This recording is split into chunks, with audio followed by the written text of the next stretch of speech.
The Colts were playing away, and after an eventful week and a major change on offense, Anthony Richardson is out and Joe Flacco is in. The Colts actually traveled north of Minnesota this week to face the Vikings on Sunday night, and the Colts lost to the Vikings 21-13. They're now 4-5 for the season. And of course, our friend Colts Contributor Heather Lloyd is here with a recap. You know, this was the battle of the Appleses, right? This game was actually the team I grew up watching against the team I follow now. And I have to thank the Vikings because they prepared me for all the pain I feel now as a Colts fan. You know, during the good days, Colts fans used to tell me, hey, it wasn't always like this. We had some rough years. And I'd say, hey, I grew up a Vikings fan. Trust me, I know pain. Oh. Pain is all we feel now, right? But with all the talk of offense this week, it was actually the Colts defense that shined in prime time. Despite giving up 21 points in the second half, the defense made it a long night for quarterback Sam Darnold. So much so that Chris Collinsworth created a nickname for the trio of DeForest Buckner, Zaire Franklin, and Grover Stewart. The Triangle of Terror. That's going to stick. It is going to stick. But in the end, the Vikings offense won the battle and the Vikings defense won the game. The Colts offense couldn't get Jonathan Taylor running. Passing game couldn't really get into a rhythm. Joe Flacco was 16 of 27 for 179 yards, no touchdowns, 1 interception. Flacco was sacked over and over again by the Vikings defense. Having 2 starting rookies on the O-line probably didn't help.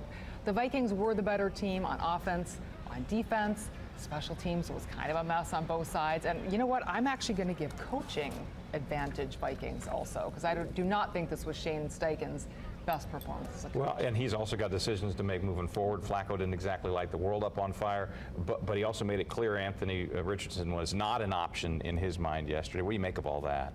A lot. We could do a whole segment on this, right? I mean, I actually have to go backwards, you know, to answer the question of where do they go forward, and that's to April of 2023.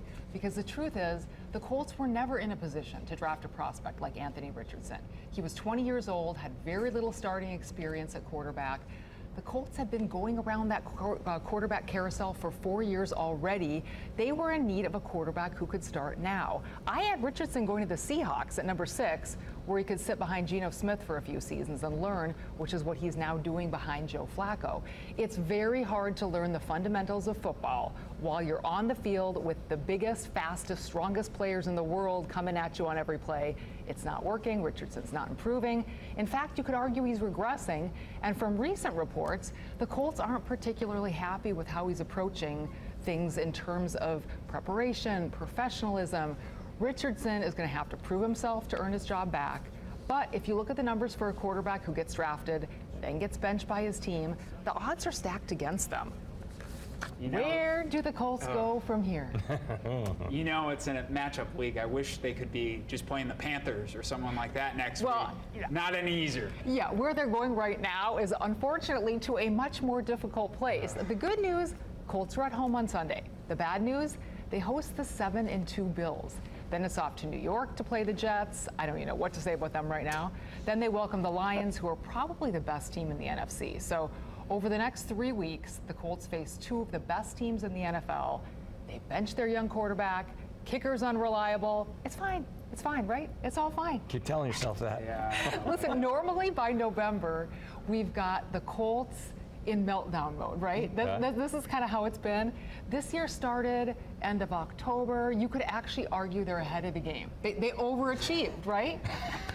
It's one way to look at it. Yeah, I don't know. We can schedule it. Totally look at it. They overachieved where it comes, you know, their meltdown time. It's already happening, and where they go right now is nowhere fast. This was a weird little moment. That was really a good onside kick. Yes. And some Perfect top. Yeah, a perfect top, and actually one really crunching block, but nobody at the spot where it's coming down. You know, I'm not going to throw all of special teams under the bus, because the reality is I thought Rigo Sanchez did a great job last night. But Matt Gay, again, 50-some yards. Why are you rolling him out there? I say that, though, and then he kicked one from 54 yards. But it's unreliable. It makes me nervous. I can't believe we're continuing down this path and just saying. You're talking about Daybreak or Colts? If he kicks it, great. If he doesn't kick it, we're fine with that too. What's happening? What is happening? if Marcus was here, he'd be ranting at the kicking. That's correct. every week he hits on that point. That is correct. He actually liked my tweet, at top last night, saying Matt Gay from 52 yards, pass. He missed that one, but he did kick a 54-yarder. Yeah, So wide left. I don't know. I don't know.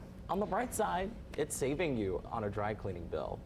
That's true. I said that it was likely that the Victory Blazer was going to take a few weeks off. It's on a bye week here. We'll see. Hopefully it makes its return again. It's on IR. Yeah, it's on IR. Exactly. IR, but designated to return. Yeah.